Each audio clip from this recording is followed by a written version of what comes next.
you sort of alluded to it just based on what you've said, but I want my audience to sort of get a clarification as far as what you mean when you say Black misleadership class, because I was reading the latest op-ed, Glenn Ford's Irreplaceable Journalism that you wrote, and you've used it in pretty much all the interviews I've ever followed you with, and you've always used the term Black misleadership class.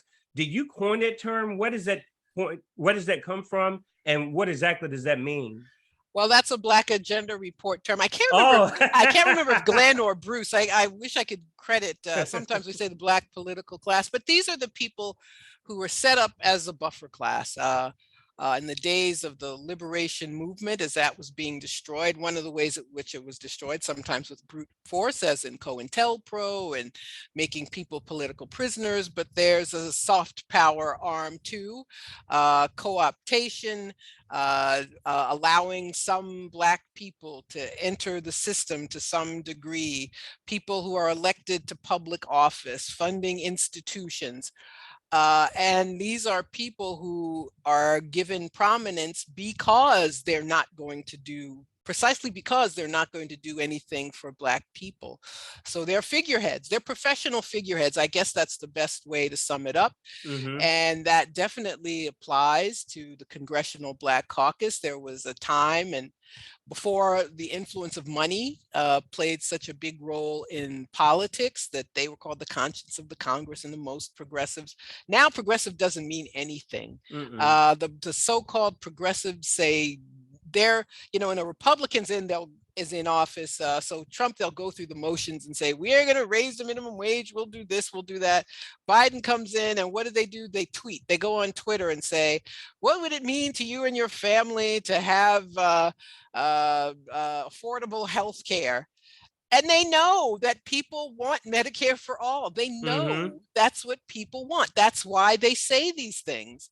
But they have no intention of doing it. It's meant to keep you from looking outside of the duopoly, for looking to another formation for answers, for questioning the system and the way they work within it. So the Black political class, they do what they do. They, they take, I just talked about the money that you need to win public office.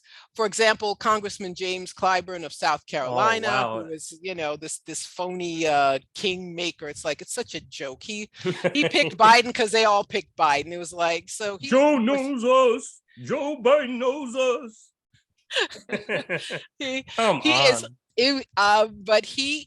Clyburn gets more money from Big Pharma than any other member of Congress. And that one little factoid tells you all you need to know about the Black political class, that they will never, you can't take money from Big Pharma and support Medicare for all.